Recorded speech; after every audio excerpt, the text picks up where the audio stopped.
Boa tarde a todos bem-vindos a mais um sábado. Hoje nós vamos para a terceira aula, então todos bem-vindos para mais uma aula, para mais um encontro, né? Todos presentes, todos do vídeo, do plano espiritual, do plano material. Então, para iniciarmos a nossa aula de hoje, né, vamos fazer uma prece de agradecimento, de proteção, para que possamos receber a inspiração da espiritualidade, de luz e de amor, para que então possamos refletir em mais uma aula, trazer mais um conhecimento para nós, para a nossa vida, para a nossa jornada. Pai nosso que estais nos céus, pedimos licença à espiritualidade de luz, a Jesus, ao nosso Criador, a essa espiritualidade que nos auxilia, que nos ampara e que nos protege, da falange de São Leocádio, todos os nossos irmãos de luz e de amor, possamos aqui então, neste encontro, sermos intuídos para transmitirmos a mensagem e o conhecimento necessário. Pai nosso que estais no céu, santificado seja o vosso nome. Venha a nós o vosso reino, seja feita a vossa vontade, assim na terra como nos céus. O pão nosso de cada dia nos dai hoje, perdoai as nossas dívidas, assim como nós perdoamos a quem nos tem ofendido. Não os deixeis cair em tentações, mas livrai de todo o mal. Pois vosso é o reino, o poder e a glória para todos sempre. Que assim seja, graças a Deus. Fé e equilíbrio em todas as direções. Então, hoje vamos para a terceira aula, né? Onde a gente até já deu uma passada em alguns temas na aula 2, né? Quando a gente falou um pouquinho, algumas coisas de fluido cósmico, né? Algumas questões dos princípios básicos das causas primárias, né? Quando a gente fala de Deus, então... Bom, então nessa aula a gente vai falar sobre os elementos gerais do universo, né? E conhecendo o princípio das coisas. Então, numa primeira introdução, numa primeira interação, vamos dizer assim, Kardec, então, faz uma pergunta, né? Uma pergunta que está no livro dos Espíritos, que é a questão 17 e 18, onde ele diz: pode o homem conhecer o princípio das coisas? Então os Espíritos respondem que Deus não permite que tudo seja revelado ao homem aqui na Terra. E isto é porque o homem necessita de faculdades que ainda não possui. Mas o véu se ergue na medida em que ele se depura. Ou seja, né, como a gente já falou aqui na aula anterior, em algumas palestras, como eu citei, né, não só temos essa percepção e essa visão quando a gente fala das questões de Deus, né? Inclusive aqui eu preciso fazer uma correção em relação à aula passada, porque em alguns momentos eu falei de criação pensando em Deus. Ele é criador, né? É algo que quando você não presta atenção você pode até se confundir, né, inconscientemente. Então quando eu digo ali do primeiro aos 30 minutos da aula, eu sempre estou falando de Deus e trazendo a palavra criação. Não, é criador. Criação somos nós, né? Então Deus é sempre o criador e a criação somos nós e tudo que está dentro do universo, que é o que a gente vai entender mais aqui, né? Então, por exemplo, em algumas passagens de Jesus, quando, né, as pessoas ali que estavam com Jesus nos momentos das parábolas, dos ensinamentos dele, perguntavam sobre questões divinas, né? Questões de Deus, né? Quando Jesus trazia os ensinamentos dele, e em várias passagens Jesus dizia, né, que ainda não é nos permitido a saber de tudo, né? Por quê? Porque é como diz aqui nessa questão, Deus não permite que tudo seja revelado ao homem aqui na terra, e isto é porque o homem necessita de faculdades que ainda não possui. Essas faculdades significam o progresso, o desenvolvimento, né? São essas passagens que a gente tem ao longo de encarnações e reencarnações, são esses conhecimentos que a gente vai adquirindo ao longo da vida, né? Então é isso. Quando nós nos deparamos com essas questões, elas significam isso. Então também, como eu falei na aula passada, sobre respostas que ainda não temos por uma determinada necessidade de solução de um problema que passamos, né? Às vezes não vamos ter a resposta naquele momento porque ainda não temos essa faculdade de solução, de entendimento, enfim, né? Então veja que muitas dos movimentos do universo, eles se refletem no dia a dia, né? Então eu frisei aqui esse ponto para a gente fazer essa reflexão, né? A luz do conhecimento precisa estar adequada à capacidade de entendimento, assim como é a natureza, não dá saltos. Assim também o conhecimento deve ser gradativo, como eu falei. Somente os espíritos puros podem conhecer a Deus e seus mistérios, porque já passaram por isso. Salvo aqueles que estão nos segredos de Deus, e o princípio das coisas é um desses segredos, né? O princípio, a causa primária, né? A gente tem um entendimento, né, sobre Deus ser a causa primária, mas o que se levou a isso, né? Todos esses questionamentos que possamos ter, entendo, né? Então aqui fica um pensamento, uma reflexão minha, que eu já refleti um pouco sobre isso. Então entendam, o princípio de tudo isso, qual é o objetivo de estarmos aqui, né? É difícil a resposta, mas quem sabe daqui a alguns graus de evolução, né? Se é que essa resposta vamos ter. Bom, pelas investigações da ciência, o homem pode penetrar alguns segredos da natureza, essa natureza divina. Mas existem limites fixados por Deus que não lhe cabe ultrapassar, né? Então é quando em algumas situações eu falo sobre o livre-arbítrio. Temos o livre-arbítrio, mas ele está dentro de um começo, meio e um fim. Que o fim seria um novo ciclo, assumir a consciência de algo. Então, enquanto ainda não temos consciência dos propósitos do que fazemos, o livre-arbítrio ele é inerente, né? Ele pode também ser subjetivo, ou seja, porque nós temos esse livre-arbítrio para o nosso progresso, mas não é o livre-arbítrio de fazermos o que quisermos, o que nós queremos, porque isso tem um limite, né? Isso tem um propósito, que é como o texto fala aqui. Então, limites fixados por Deus que não lhes cabe ultrapassar. Quanto mais é permitido ao homem penetrar nesses mistérios, maior deve ser a sua admiração pelo poder e a sabedoria do Criador. Mas, seja por orgulho, seja por fraqueza, sua própria inteligência o torna frequentemente joguete da ilusão, a nossa ilusão. Ele acumula sistemas sobre sistemas e cada dia que passa mostra quantos erros tomou por verdade e quantas verdades repetiu com erros. São outras tantas decepções para o seu orgulho, né? Então a ilusão, eu sempre gosto de frisar as palestras porque tem essa importância a palestra, né? A palestra ela traz assuntos livres, soltos e sempre conecta com o que o palestrante, né, as pessoas que estão no ambiente sente no momento em dizer ou uma conduta específica de uma pessoa, né?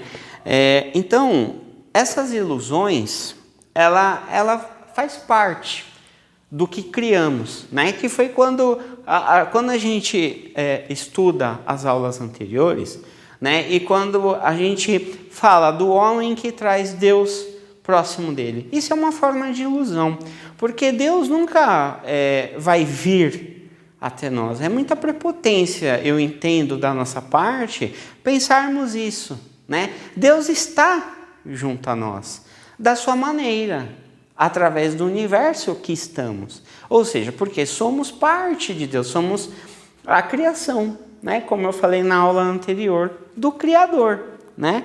Então, essas ilusões, nós podemos superá-las com esse processo de crescimento, quando a gente fala que pelas investigações da ciência, né?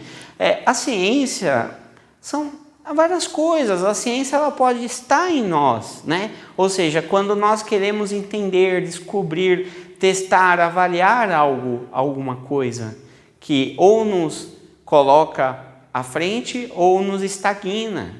Então precisamos ter este olhar da ciência para entender as coisas e poder superar, né? Que quando então a gente pode ainda nesse mesmo momento entrar nessa questão 17 e 18, né?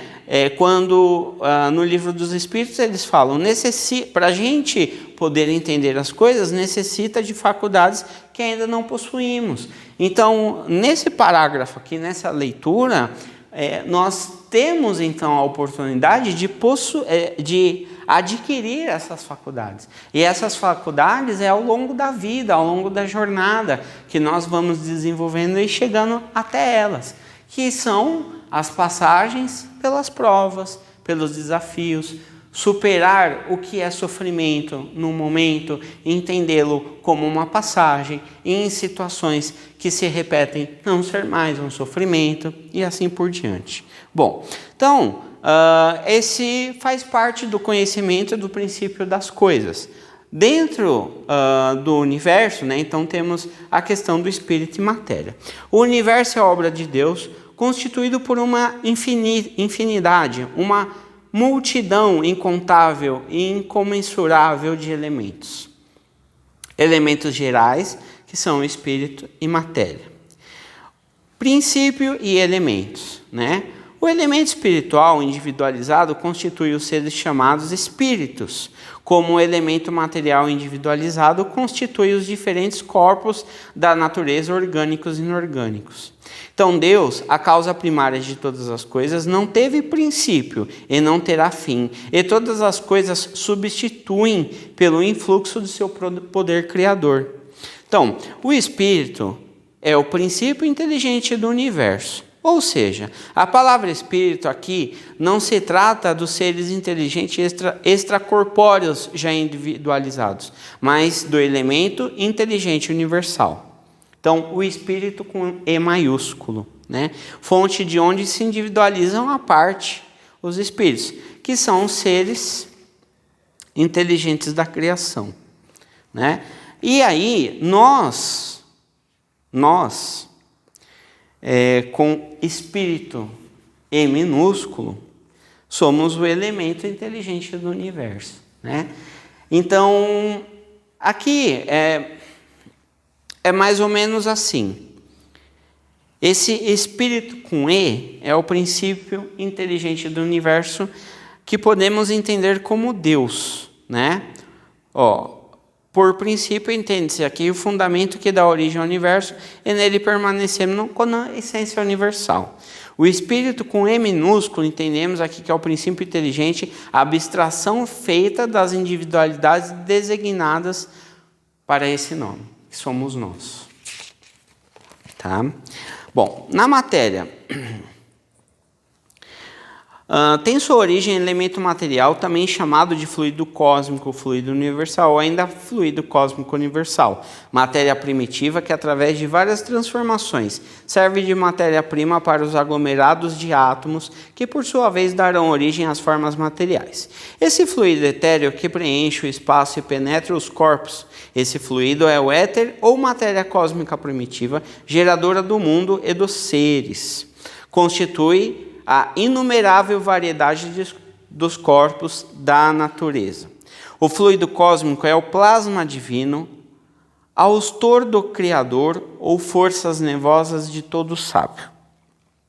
Nessa substância original, há um influxo do próprio Senhor Supremo. Operam as inteligências divinas a ele agregadas, em processo de comunhão indescritível.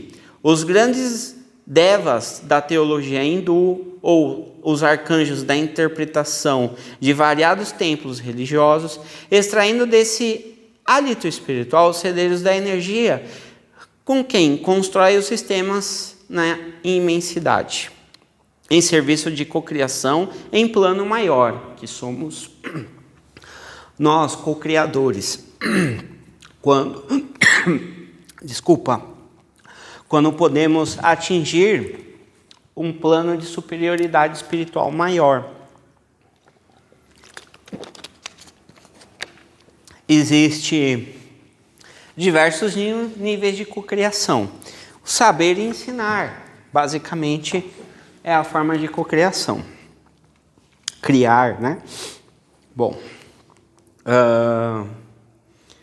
Controla os sistemas de imensidade em serviço de cocriação em plano maior, de conformidade, como ele fala aqui, de plano maior. Você pode ter de outros planos também. De conformidade com os desígnios de todo misericordioso, que faz deles agentes e orientadores da criação excelsa. Ou seja, o fluido que está em toda parte do universo. Quando na aula passada a gente fala dos vazios, né? Então os vazios não existem porque o fluido cósmico universal preenche todos eles. Movimenta, ocupa. Então não há espaço no universo. Tudo que está no universo é preenchido pelo fluido cósmico universal. Esse fluido, a gente vai ver mais aqui, mais à frente, mas é o que possibilita. Então, quando a gente fala do espírito com E maiúsculo, né,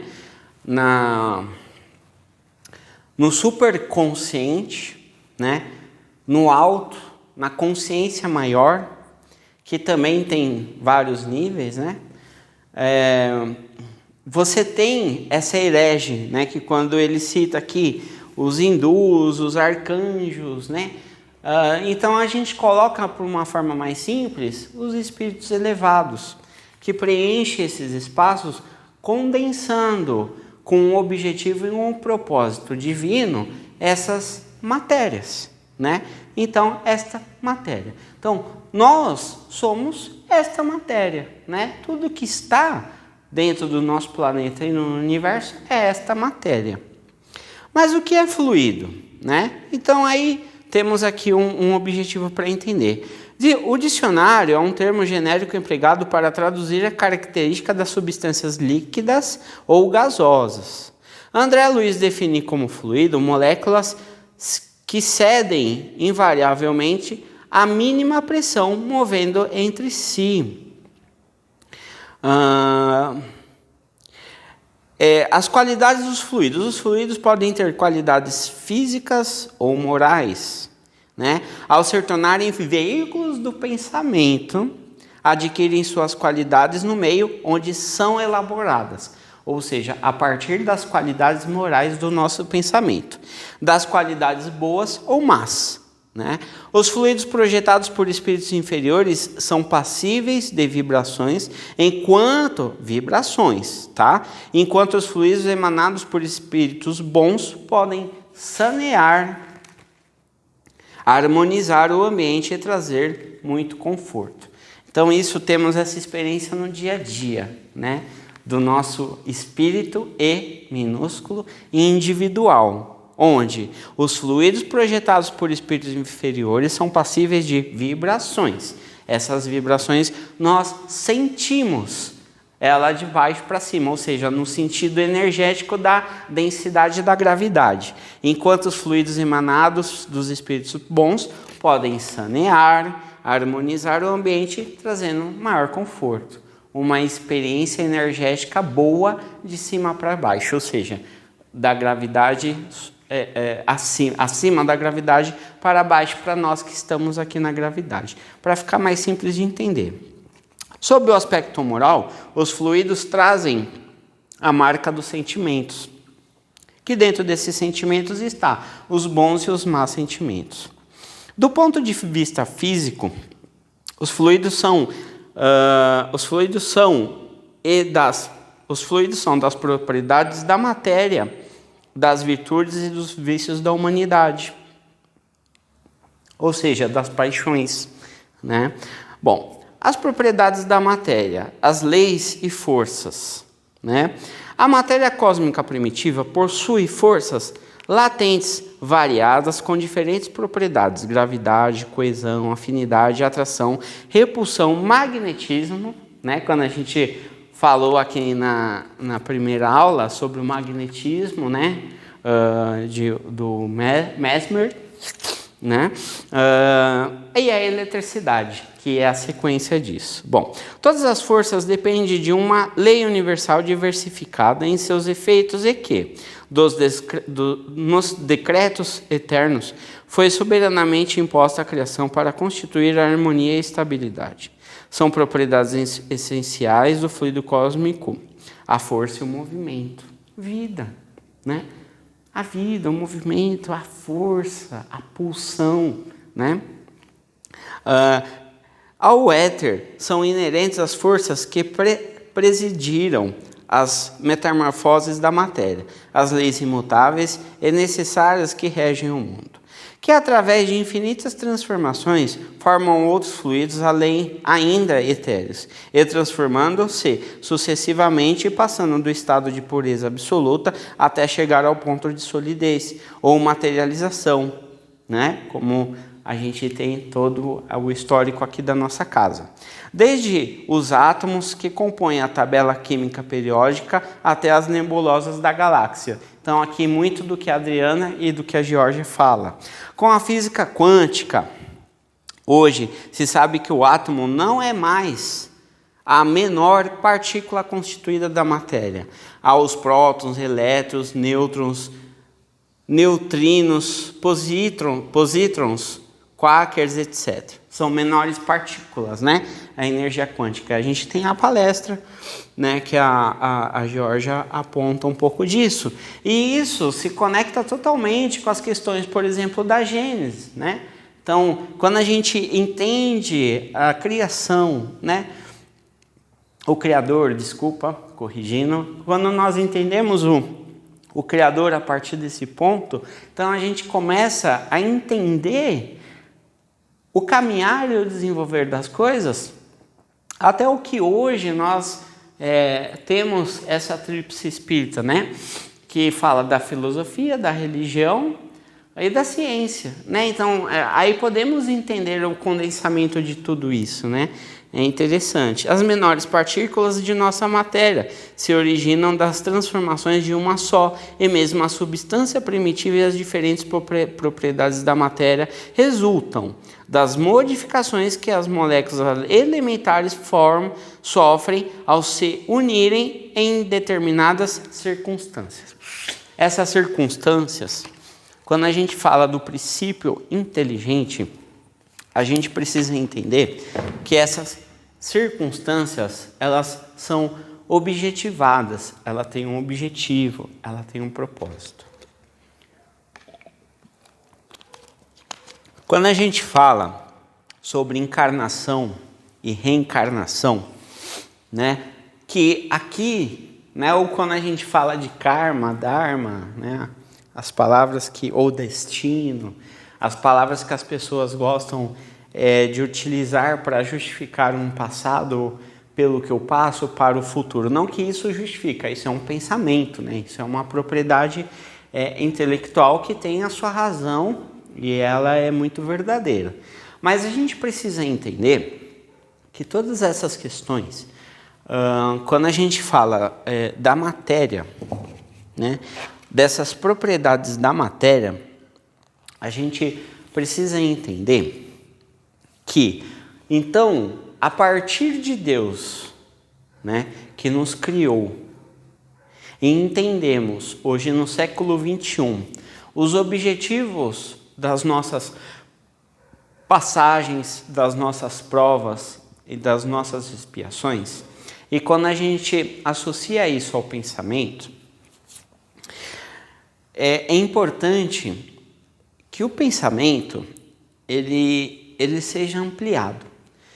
Não a gente ter a palavra pensamento. Quando eu digo isso, eu quero dizer o seguinte: não a gente trazer a palavra pensamento por uma coisa pequena, quase que inútil, quando falarmos assim, eu penso, né? Então, aí a gente pode talvez entrar nessas questões que aqui no início a gente falou e que Jesus fala em suas parábolas, quando é dito que necessita de faculdades. Então, a gente precisa entender que o pensamento é a ferramenta para a aquisição dessa faculdade. Mas o pensamento, ele precisa ser guiado a um propósito de desenvolvimento. E este guia, este autoguia, né, é se colocar. É como que se fala aqui, força e movimento. É a força e o movimento do querer viver para adquirir essa faculdade. E essa faculdade só se adquire com esforço e com trabalho. O trabalho não é esse trabalho de acordar de manhã cedo e chegar à tarde na casa. Não, é o trabalho do progresso, do autodesenvolvimento, do autoconhecimento. E a gente adquire essa faculdade com as experiências. E o pensar é como a gente colocou aqui, né, o antropomorfismo, que aqui no livro traz em relação a Deus. Mas precisamos trazer esse antropomorfismo para a nossa realidade atual, que é analisar, não tentar analisar as vidas pregressas, mas analisar o que está do nosso lado, a nossa família, né? O que se passou nas gerações antepassadas?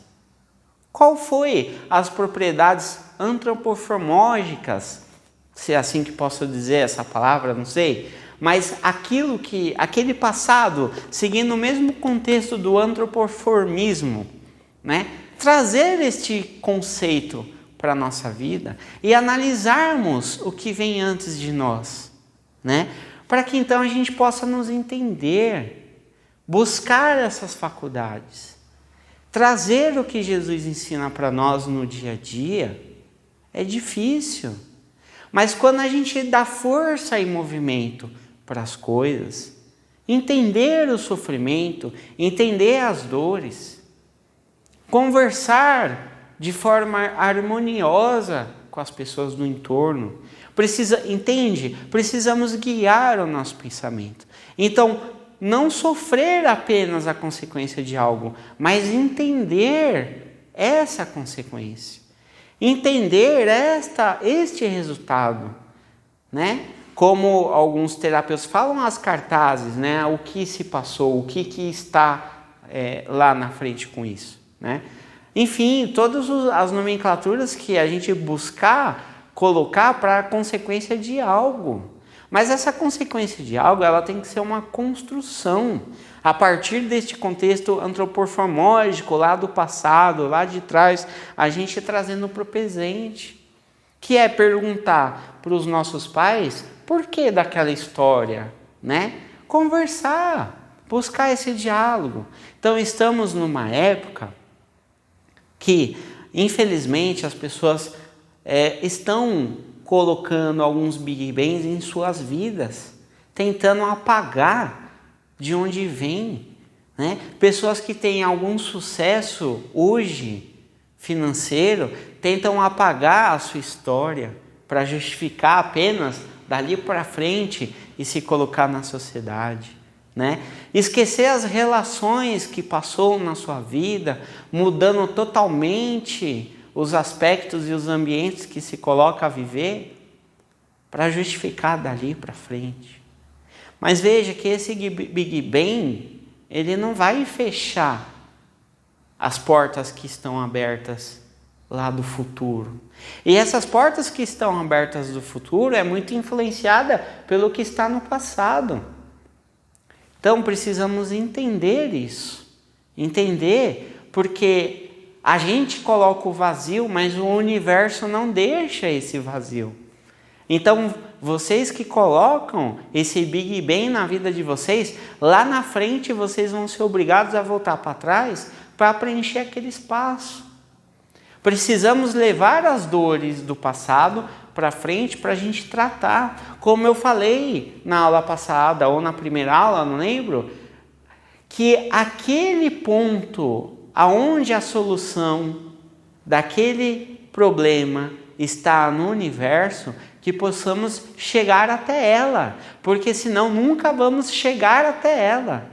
Vai ser como um Big Bang, vai passar direto do passado para o futuro, e ela vai estar ali no meio vagando. Então nós somos os responsáveis de preencher e voltar a preencher aquele espaço da nossa essência, do nosso espírito com E minúsculo. Porque o espírito com E maiúsculo preencheu totalmente este ponto. Não existe o ponto A ao ponto B. Existe o ponto A ao ponto Z e vamos passar pelo B, Z, pelo C, pelo D, pelo F, pelo G, até chegar no Z. O ponto A até o ponto B é algo que nós, como conscientes e consciência, enxergamos.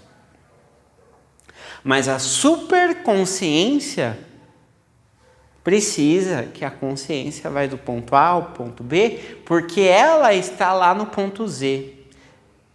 E quando a gente sai e passa direto do B para o W, nós deixamos um monte de outras coisas para trás, que aí nós vamos ser obrigados a voltar e continuar. Porque nós não regredimos, mas paramos daquele ponto. Não cumprimos o dever, não cumprimos com a responsabilidade e não seguimos a lei. O nosso livre-arbítrio passou direto. Mas existe algo, uma força e um movimento maior que diz que temos que estar aqui no ponto B. Então, na nossa cabeça, podemos achar que evoluímos lá para o ponto W, a nossa definição. Mas a gente precisa entender se a nossa definição está de acordo com as leis naturais. E isso quer dizer humildade. Vícios e virtudes. Então, deste ponto, deste exemplo, dessa colocação que eu estou fazendo, também existe no dia a dia. Somos profissionais de uma empresa. Concordemos ou não concordemos com os valores daquela empresa, precisamos seguir os valores daquela empresa. Se trabalhamos numa empresa humanista, precisamos considerar todos que estão ali, desde a alta corporação até todos do nível horizontal. Por quê? Se hoje falamos de coisas humanistas, precisamos entender que as diversidades e as diferenças estão dentro da personalidade, do caráter do ser, não está fora.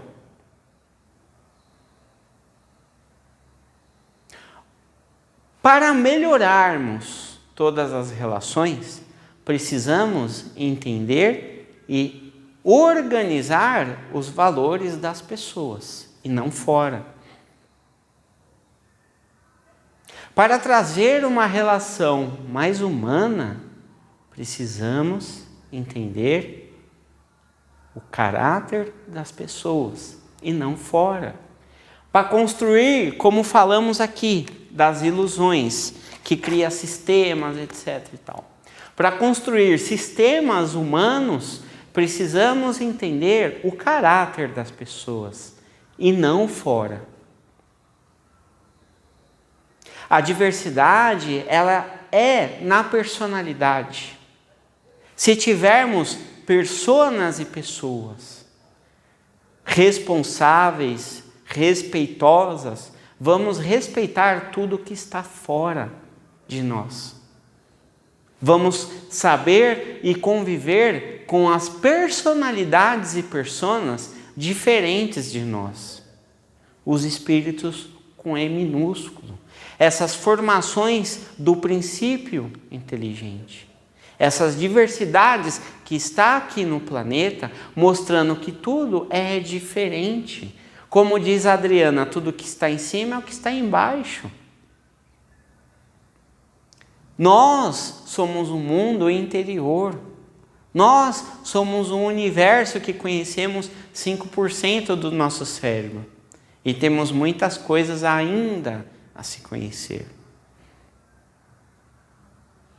Queremos trazer explicações para comportamentos externos e não buscamos entender os comportamentos internos desse espírito com E minúsculo. Essas personalidades, essas personas.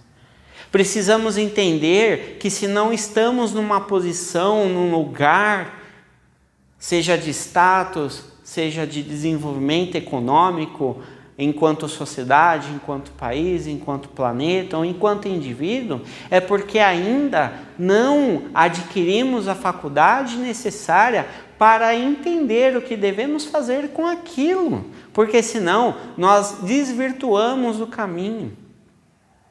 Precisamos ter responsabilidade, saber e reconhecer as capacidades que nós temos. E quando não temos, temos que trabalhar por isso, lutar por isso, sair da zona de conforto, sair da zona do alto.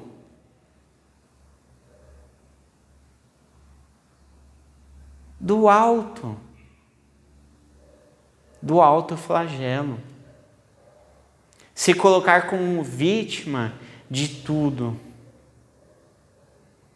Se colocar como vítima de coisas que muitas vezes nem se passa na sua vida.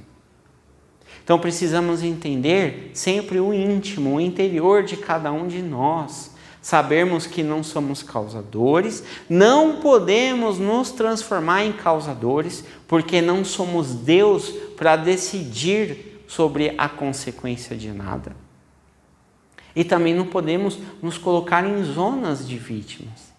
Porque se o que passamos é porque nós permitimos. E isso é muito grande, é muito extenso, eu sei. Mas precisamos mudar o comportamento. Apenas a mudança de comportamento já se fala muito. Buscar e entender. Buscar e entender. Abrir o coração e o ouvido para ouvir quando precisamos que alguém nos fale alguma coisa. E saber quem está nos falando. Se também essa pessoa que vem nos colocar alguma condição sobre nós, se ela quer o nosso bem. Então, tudo isso está dentro do pensamento que movimenta, que dá força, que dá movimento para que tudo que acontece na nossa vida. Então é importante que quando a gente pensa na doutrina dos Espíritos, a gente faça essa avaliação. A gente tem toda a explicação do que é o universo, do que é o mundo, do que é o planeta Terra, e entendemos que, como fala aqui, né, quando no texto ele traz um pouco da reflexão da energia quântica, né? Quando ele fala das menores partículas que o átomo, né, que são as partículas de prótons, elétrons, nêutrons e aí por aí vai, que ela segue a mesma lei, ela segue o mesmo caminho. Então tudo que passa na nossa vida segue-se o mesmo caminho, segue-se o mesmo percurso. Precisamos entender isso e aceitar. É o mais importante, é a gente aceitar. A gente o aceitar significa aceitar essa questão da natureza, não aceitar a condição que estamos, aonde estamos. Porque pelo pensamento, pela lógica do pensamento, pela inteligência do pensamento, podemos transformar isso.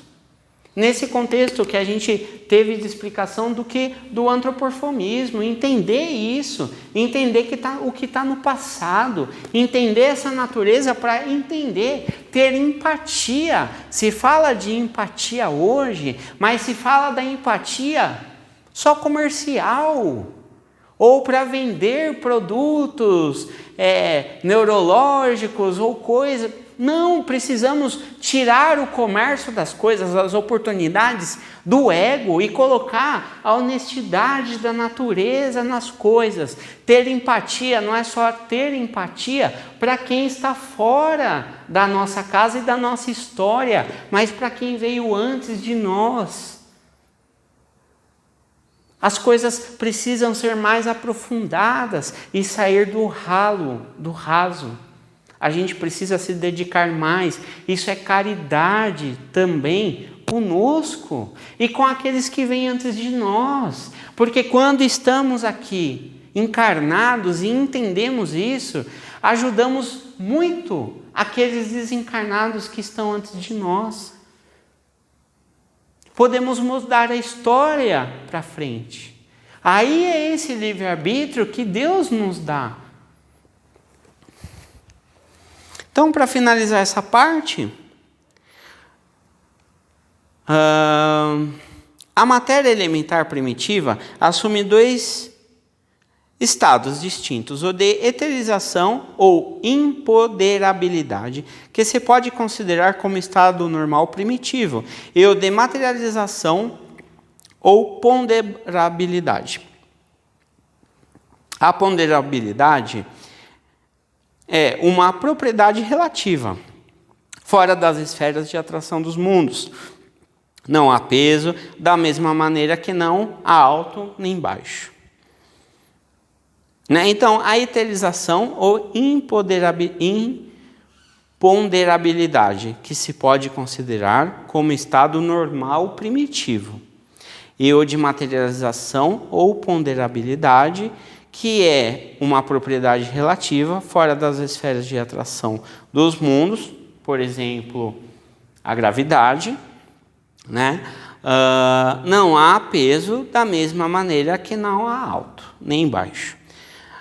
Bom, quando passa a assumir a variedade de formas, e aí vem essa parte que eu coloquei aqui, antes de ler esse texto, essa minha contextualização. Então, vamos analisar aqui. Quando passa a assumir a variedade de formas, a matéria passa a ser apreendida pela percepção sensorial. Assim sendo, do ponto de vista do ser humano, define-se geralmente a matéria como aquilo que tem extensão, que pode impressionar os sentidos e impenetrável. A matéria adquire ainda outras qualidades secundárias, como a de sabor, odor, cor, qualidades venenosas e salutares, que resultam das transformações da mesma substância primitiva, que seria a eterização ou empoderabilidade, que está no seu estado primitivo. No entanto, elas existem pela disposição dos órgãos destinados a recebê-las, que somos nós, o pensamento, a conexão, a sintonia, e por aí vai. Bom, espaço universal, entre outras definições que variam de acordo com a visão dos homens de ciência, cada um em seu tempo, então isso também é como nós, Então, entre outras definições que variam de acordo com a visão dos homens de ciência, cada um em seu tempo pode definir-se o espaço como sendo, ora, a extensão que separa dois corpos, ora, o lugar circunscrito onde se movem os mundos. Então, essa é uma definição que nós temos, de novo, a partir das nossas experiências, das nossas vivências.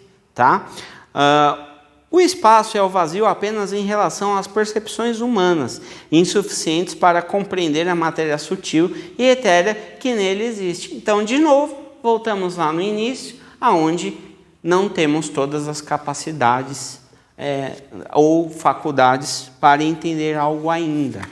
E aí, indo para a parte B e finalizando, eu vou fazer a leitura na íntegra, tá? Para a gente fazer o fechamento e a compreensão deste ponto da aula de hoje, né? E aí então temos uma passagem de Jesus na parte B, meu reino não é deste mundo.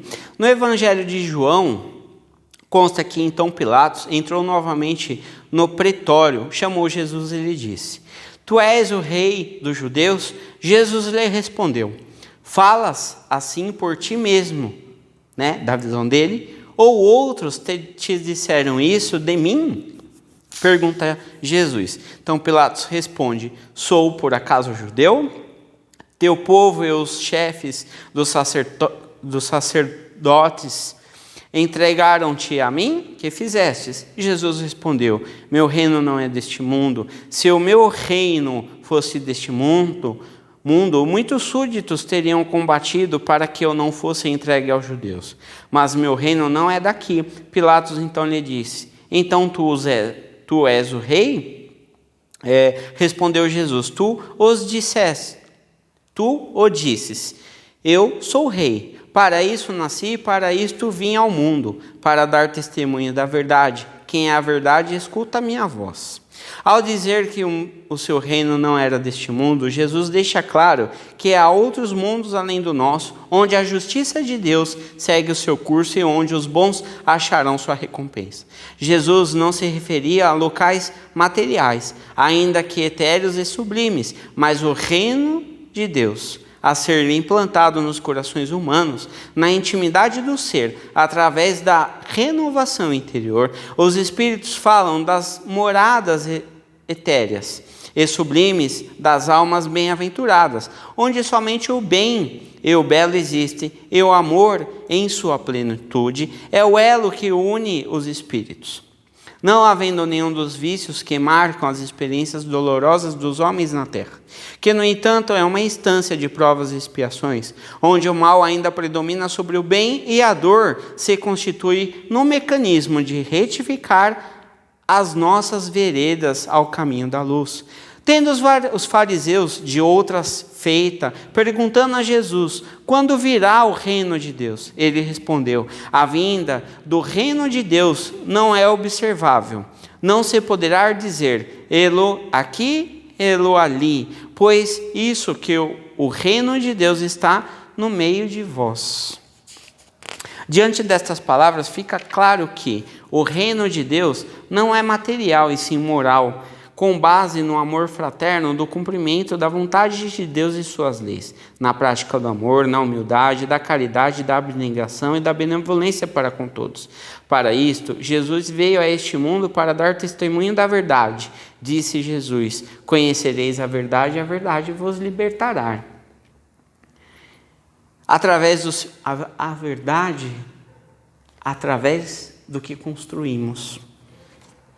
Através do seu evangelho conhecemos a vontade de Deus em relação a nós, para que possamos pautar nossa conduta dentro de um roteiro seguro que Ele nos conduz. E se por agora o seu reino não é daqui, e porque o reino de Deus a ser conquistado por nós encontra-se na vida futura, que Ele apresenta como o fim a que se destina a humanidade, devendo ser o objetivo das principais preocupações do homem sobre a terra. Todas as suas máximas se referem a este grande princípio. Sem a vida futura, os preceitos da moral cristã não teriam razão de ser. Esse preceito pode ser considerado como o eixo do ensino de Jesus. Pela simples dúvida sobre a vida futura e incertezas do porvir, o homem concentra todos os seus pensamentos e labores em favor da vida terrena, muitas vezes em prejuízo dos interesses dos espíritos imortal. É assim que a importância atribuída aos bens terrenos está sempre na razão, inversa da fé na vida futura. Só aquele que considera a vida futura pode dar ao presente uma importância relativa, consolando-se facilmente de seus reveses ao pensar no destino que o aguarda. Em vez dessa visão estreita e mesquinha, que faz o homem concentrar todo o seu esforço e razão de ser na vida presente, trazendo do instante que passa sobre a terra o único e frágil esteito dos seus anseios. O Mestre Divino nos mostra que esta vida é um simples elo do conjunto harmonioso e grandioso da obra do Criador, que foi o que eu tentei elucidar. Por enquanto o reino não é deste mundo, porque ainda impera o mal acima do bem. Isso não significa que estejamos abandonados. Jesus é o nosso modelo, é o nosso orientador e continua a enviar seus mensageiros para nos relembrar a sua doutrina de paz e amor e nos impulsionar para Deus, para o progresso e impulsionar para Deus. Jesus traz os seus enviados para nos impulsionar para Deus, mas quer dizer que, para que eles consigam nos impulsionar, a responsabilidade é nossa de fazer a força e o movimento. Para o progresso e para a evolução espiritual, a fim de que dentro, em breve, seja definitivamente implantado na terra o reino do Espírito. Nessa época, do Espírito E maiúsculo. Nessa época poderá então o Mestre afirmar: agora o meu reino também é deste mundo, porque fazemos parte dele, nos colocamos nele. A responsabilidade é nossa, do plano material e imaterial, de nos colocarmos neste lugar, porque Jesus, Deus, não vai descer à terra para nos levar para lá. É nós que temos que ir até lá. Então, neste objetivo de entendimento, agradecemos a Deus e a Jesus pelas inspirações recebidas, pelos aprendizados ganhos e desenvolvidos, a partir das nossas lutas, mesmo com os dissabores, mas nos colocando à frente ao progresso para nós, por nós e por aqueles que temos a verdadeira empatia. Que assim seja, graças a Deus, fé, equilíbrio em todas as direções. Uma boa tarde para todos.